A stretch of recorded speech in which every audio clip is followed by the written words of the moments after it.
the Eastern Caribbean, VON Radio, from the Federation of St. Kitts and Nevis. From the VON Newsline, this is the VON Major Newscast. Good evening, I am Daniel Moore in with your VON Major News Package for today, Friday, 29th November 2019.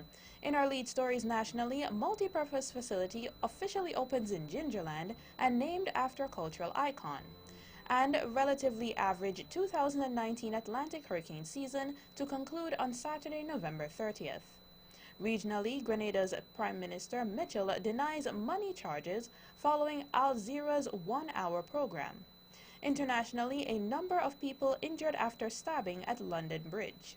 And in sports, the St. Thomas's Primary third in Primary Football League. We'll have the details to these and other stories after this short break.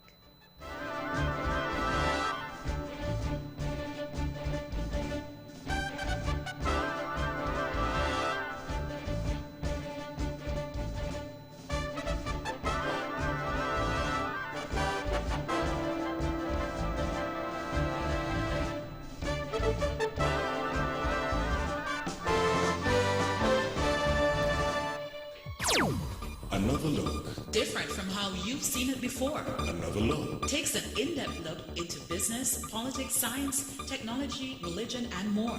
Another look. Featuring documentaries from the BBC, regional features, and local ones too.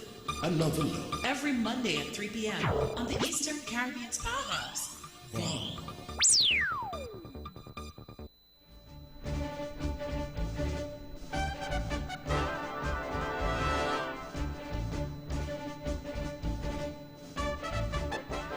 Welcome back, and now for the national news. On the eve of Thursday, 29th November, the community of Gingerland and the entire general public witnessed the grand opening of a multi-purpose facility at Market Shop Gingerland. The Nevis Island Administration, NIA, saw it in the best interest of the community and the island to name the facility in honor of one of Nevis's late fifer, cultural icon and Gingerlander, Mr. David Freeman. The structure has been named the David Freeman Center of Excellence and will be available for use by the community.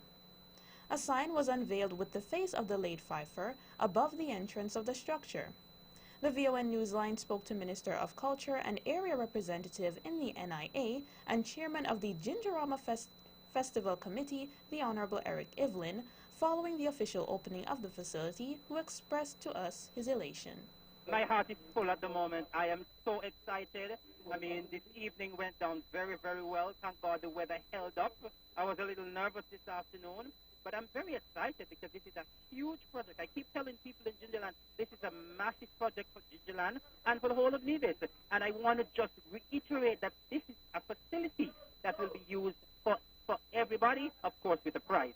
So I am very happy with what would have taken place. I'm very excited with what we would have done. I want to thank the Nevis Island Administration and Cabinet for approving this project. And I believe this project is going to work wonders, not only in Gingerland, but for the whole of Nevis in terms of the furtherance of our culture. And of course, we are so delighted that the Nevis Island Administration was able to pull this off. And of course, I want to thank all those who are part of this magnificent facility. We also spoke to former Premier of Nevis, former area representative and senior minister in the federal government, the Honorable Vance Amory, whose vision it was to have such a facility in the area. I feel really very proud of what has happened here, and I'm happy that the vision we had some years ago has materialized, because I'm a firm believer in the development of our cultural heritage. And I think our young people must know what it means to be in the vision. And one of the ways is to ensure that they understand and appreciate the culture and that they get a chance to develop their talents in those areas. Minister Amory also explained that with the facility now completed and functioning, activities on the island can now be more diverse. We really are happy to have something not just in the Charleston area, but in the country area. Gingerland, for example. What that does is allow people to know that there's a diverse facility. And people don't necessarily have to go to town, or you can have even the Culturama activity could have some activities there and they could have some activities here, which would make it much more attractive to people who may not want to go into town at all. So you could have that use of the two facilities at various times to complement each other. The Honorable Vance Amory. The 2019 Atlantic hurricane season will conclude on Saturday, November 30th, and in summary, the season was not the worst on record. The season began on June 1st, 2019.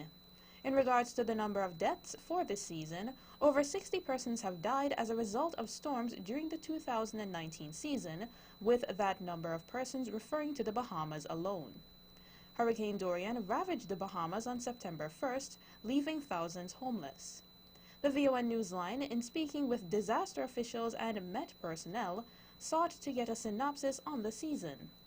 Here is Director of Nevis Disaster Management Department, or NDMD, Mr. Brian Dyer. We must give thanks to the Almighty for a season that did not produce too much worry for us here in the Leewards. We had some rains which was badly needed by the farmers and other persons across the region who were experiencing a bit of a dry spell for quite some time. So the rain activity that emanated for the rest of the season was welcome. With regards to the overall activity, we have seen a relatively average season when compared to 2018. There were some highlights for this season, however. We had Hurricane Dorian, a major Category 5, and we had Hurricane Lorenzo in the Far East. It broke a record as the most easterly hurricane to develop to Cat 5. Mr. Brian Dyer. Senior Meteorological Officer at the Met Office in St. Kitts, Mr. Elmo Burke, said that the Federation was unharmed. Initially, the forecast would have called for a near average season, and then it was slightly upped in terms of the intake, up to just slightly above average. However, what is forecast doesn't always what is materialized, and we would have materialized more storms than anticipated. So for us here in the Atlantic, we would have seen 18 storms, 6 of which would have developed into hurricanes, and 3 of those hurricanes developed into major hurricanes. We had an above average season. For us here in St. Kitts and Nevis, we were impacted just slightly from 2 systems mainly, and most of the impact was concentrated on the coastline due to wave action. So we were spared for us here in St. Kitts and Nevis. Mr. Elmo Burke. Gingerama festivities are set to get underway from tonight, November 29, 2019. That is according to the Honorable Eric Evelyn, Minister of Culture and Area Representative. Speaking to this media house following the official opening of the David Freeman Center of Excellence, Minister Evelyn outlined what the Gingerama weekend of activities entails. Tomorrow night we have what is called the Ginger Fest. We have a number of bands that will be here. 2 bands from St. Kitts Grandmasters and Collision, and 4 bands from Nevis, and a number of DJs. So that is a private event by a promoter starting at 8 o'clock. And the cost is only $40 by ticket, $50 at the door. And we are expecting that activity to run straight into Juve, because on Saturday the 30th of November we have Juve. The core band will be featured. We're going to move from this area in Market Shop to Zion and back. And then in the evening we have the Miss Gingerama pageant with 4 lovely contestants. $25 only to get you in. $25 adults, $15 children. Starts at 8 o'clock. And then on Sunday we have cricket and a fun day at the Hard Times playing field from 1 o'clock. And then in the evening we have the Miss Gingerama, Miss Ginger, the TDC Miss Ginger pageant from 7:30. $25 adults, $15 children. We want everybody to come out and support. The Honorable Eric Evelyn. The Development Bank of St. Kitts and Nevis is the major sponsor of the Gingerama festivities. The theme for Gingerama 2019 is Reviving Our Culture, Sustaining Our Heritage. Communities make a difference. That is the theme for this year's observance of World AIDS Day. World AIDS Day is commemorated annually on December 1st and is an important opportunity to recognize the essential role that communities have played and continue to play in the AIDS response at the international, national, and local levels. According to UNAIDS.org, World AIDS Day refers to an important platform to highlight the role of communities at a time when reduced funding and shrinking space for civil society are putting the sustainability of services and advocacy efforts in jeopardy. With respect to the observance, the VON Newsline contacted Nevis's Junior Minister of Health, the Honorable Hazel Brandy Williams, who gave us this comment. We realize that our communities are very important, and so we are trying to bring the message down to our communities to talk to each other and to see how best we can bring awareness, we can bring advocacy in terms of challenging and addressing the barriers leading to AIDS and HIV in our respective communities. And so we are calling on the communities to be very much aware of our surroundings and to be helpful with those persons who are living with HIV and AIDS. She added that we have had some great successes in St. Kitts and Nevis. I think the Federation has been the first in the region to achieve the elimination of the mother-to-child transmission of HIV. And for that, we are very proud. And so I want to say that HIV and AIDS is still very real. The challenge is still real, and we are having new cases every year, and we want persons to be cognizant of that. Especially we are entering the festive season of Christmas and Carnival, and I would want to say to the youngsters, the not so young, and even older persons, that we are to be very responsible with our actions during this season. Nevis's Junior Minister of Health, the Honorable Hazel Brandy Williams. Police are investigating the Federation's fourth road fatality for the year 2019. The incident occurred at the Southeast Peninsula in St. Kitts on Wednesday, November 27th, and involved motor omnibus TA499, which is owned by Selmuth Rollins of Old Road and was being driven by Raheem D'Souza of Limekiln, and motor car RA250, which is owned by Hertz Car Rental and was being driven by a visitor to the island, police say. The police communique says the circumstances are that at about 6:30 p.m., TA499 was heading towards Frigate Bay, and RA250 was heading towards the end of the peninsula when both vehicles collided. The front seat passenger of the car and the driver of the bus were taken to the JNF hospital by emergency medical service. The driver of the car was pronounced dead at the scene by the district medical officer. The driver of the taxi bus sustained minor injuries.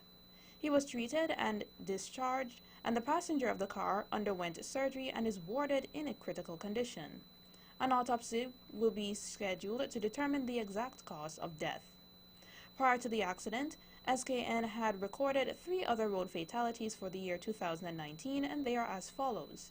Stuart Davis on February 5th, Cleon Clicks Door on June 17th, and Hement Safi on July 5th.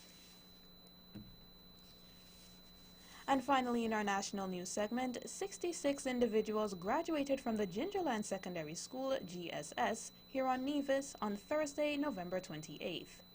This as GSS held its graduation and prize-giving ceremony at the Eden Brown Church of God at 9 a.m.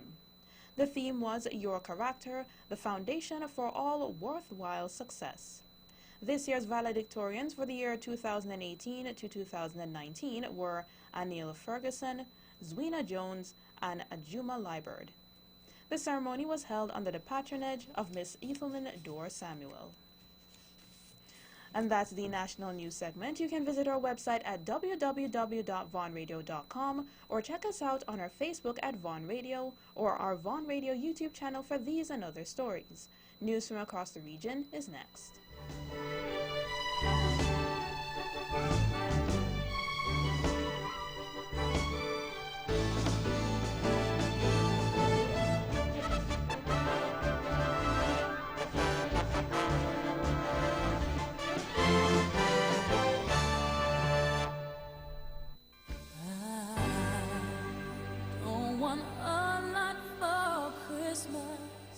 It's Christmas, and the Bank of Nevis Limited has special gifts just for you.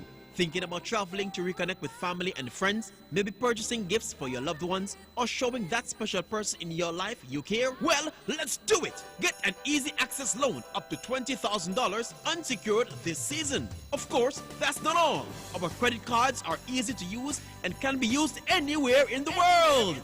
So come and visit our Christmas tree this season for your mortgage, land, vehicle, and credit card presents. It's Christmas at the Bank of Nevis Limited, and we are improving the quality of life. Ho, ho, ho, ho! Merry Christmas!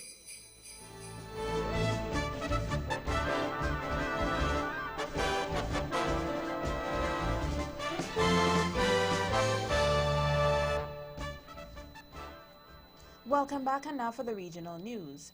News from Grenada: the country's Prime Minister Dr. Keith Mitchell has denied media reports that his ruling New National Party, or NNP, received campaign financing from the Grenada Sustainable Aquaculture, or GSA, a failed citizenship by investment program.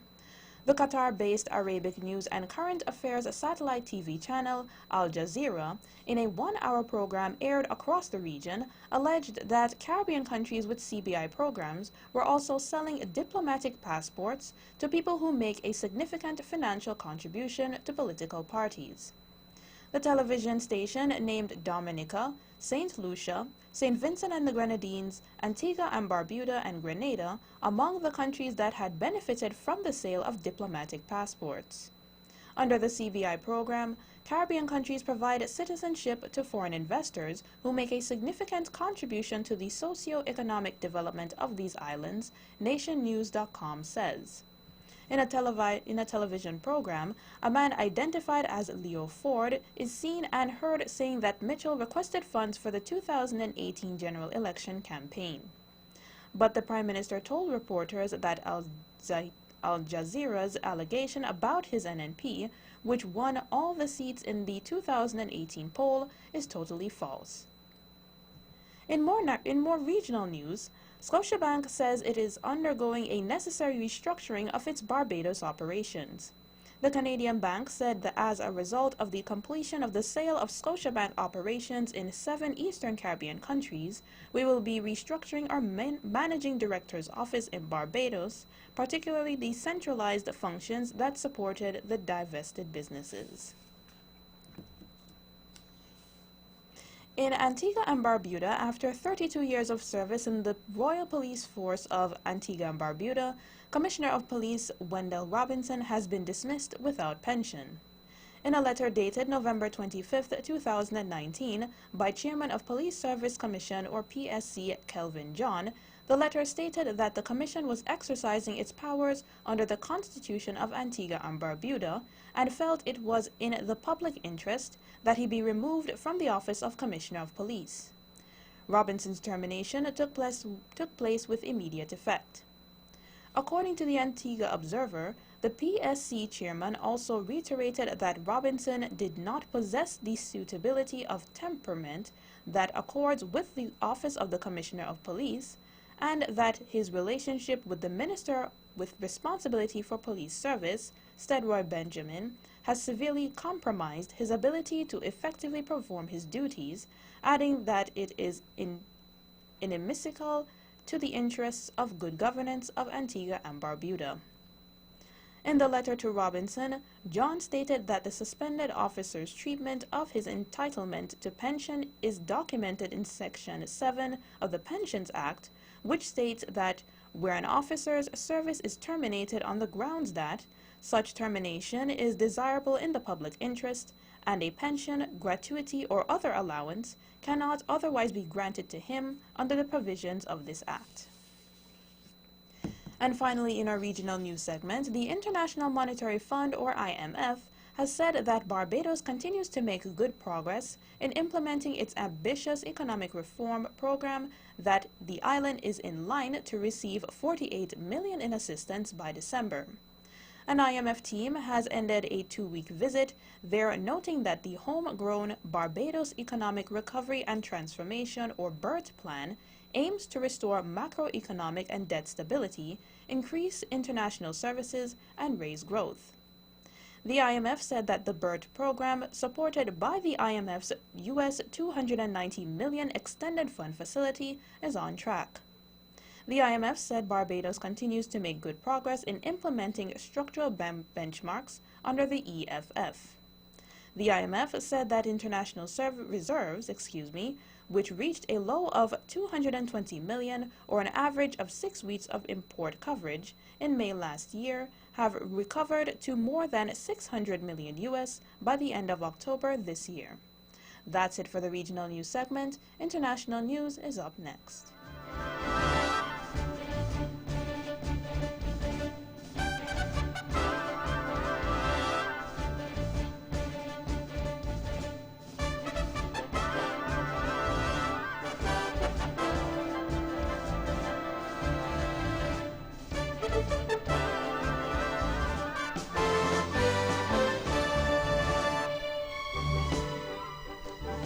Welcome back, and now for the international news.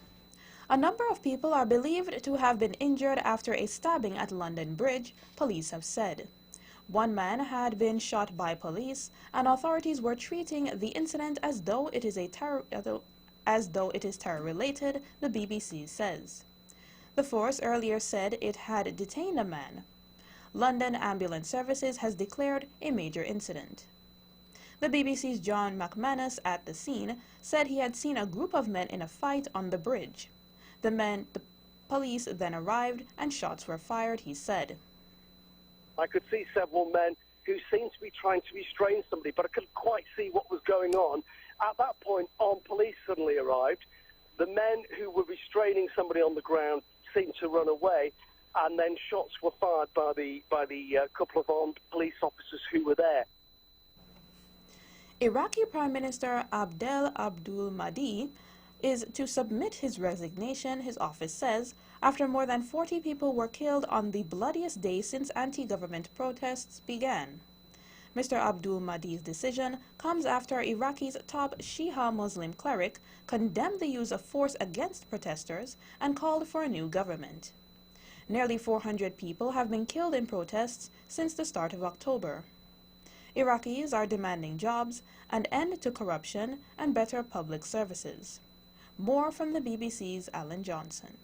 More than 350 people have been killed since the unrest broke out. Yesterday, Thursday, was a particularly violent day. Dozens altogether killed in Baghdad, Nasiriyah and Najaf. And at Friday prayers today, the hugely influential Shia cleric Grand Ayatollah Ali al-Sistani, whose pronouncements on political matters carry huge weight, he suggested that the country needed new leadership. And we're hearing in a statement from the Prime Minister's office that he will resign, step aside and allow Parliament to form a new administration. Dozens of French activists have blocked an entrance to an Amazon warehouse south of Paris to protest against the environmental impact of consumerism. Protesters formed a human chain, lay on hay bales, and dumped old fridges and microwaves outside the Amazon depot in Bretigny-sur-Orge on Thursday. They also blocked lorries from passing through. Police dispersed the activists, whose aim was to disrupt Black Friday sales, according to the BBC. In response, Amazon said it respects the right to protest, but accused activists of spreading false allegations. The demonstrations are expected to intensify the debate about the environmental impact of Black Friday, which some French lawmakers want to ban in the country.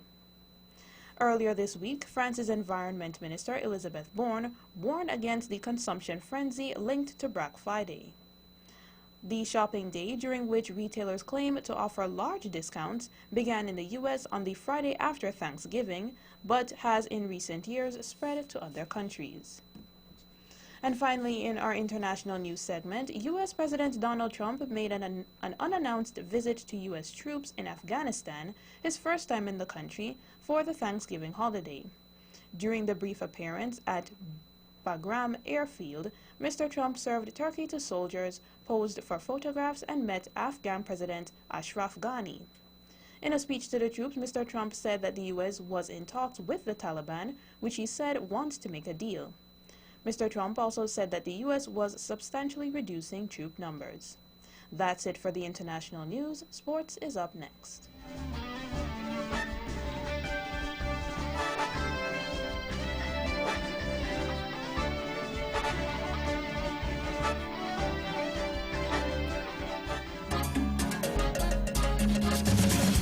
Shop till you drop this weekend on Friday 29th and Saturday 30th November. Receive up to 25% off your purchase at the Home and Building Depots, Automotive Divisions, CDS Nevis Limited, and TDC Business Center.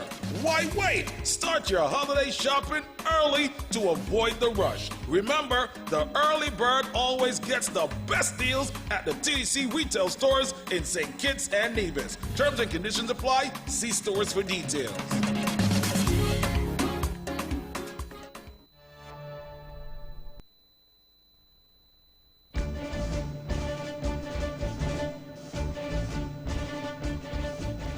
Welcome back, and now on to sports.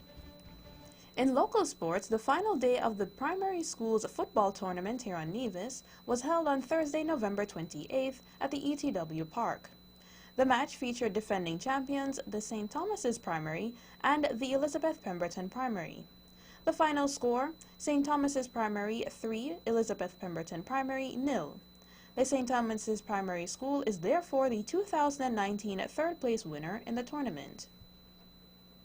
In basketball, matches to be played this evening will include the Raptors versus Magic, the Hornets versus Pistons, Bucks versus Cavaliers, 76ers versus Knicks, the Warriors versus Heat, Pelicans versus Thunder, Hawks versus Pacers, Jazz versus Grizzlies, Clippers versus Spurs, Mavericks versus Suns, Bulls versus Trailblazers, and Wizards versus Lakers. In local sports, after an exciting opening ceremony and knockout tournament the previous weekend, the Football Association is announcing the commencement of the actual league this coming Sunday, the 1st of December. Sunday's matchup will feature All Ballers versus Stony Grove Strikers starting at 6 p.m. On Tuesday, 3rd December, Hard Times will engage Villa United International FC, also starting at 6 p.m. In cricket, England all-rounder Ben Stokes bowled only 2 overs on the first day of the second test against New Zealand because of his knee injury. England said the 28-year-old has some pain in his left knee and felt some discomfort at the end of his second over. Stokes will be assessed on whether he can bowl again in the game. New Zealand, who led 1-0 in the 2-test series, were 173-3 when rain brought an early close in Hamilton. Stokes had surgery on his left knee in 2016 and has been troubled by further knee issues in recent years. He took 2 for 74 in England's innings defeat and the first test in Mount Maunganui, but bowled the fewest overs of England's four-seamers. And finally, in sports, the Spaniard who previously led Paris Saint-Germain to French league title and won 3 Europa leagues with Sylvia was appointed Gunners boss in May 2018, succeeded Arsene Wenger. He has been replaced on a temporary basis by assistant and former Arsenal midfielder Freddie Ljungberg. Arsenal said the decision had been taken due to results and performances not being at the level required. That's it for sports. The weather is next.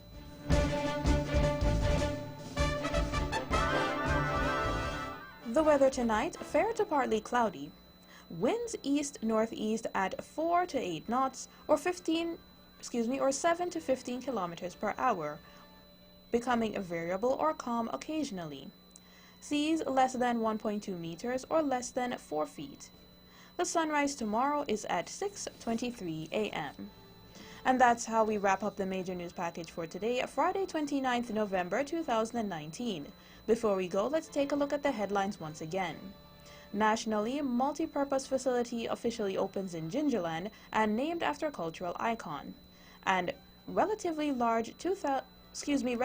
average 2019 Atlantic hurricane season to conclude on Saturday, November 30th.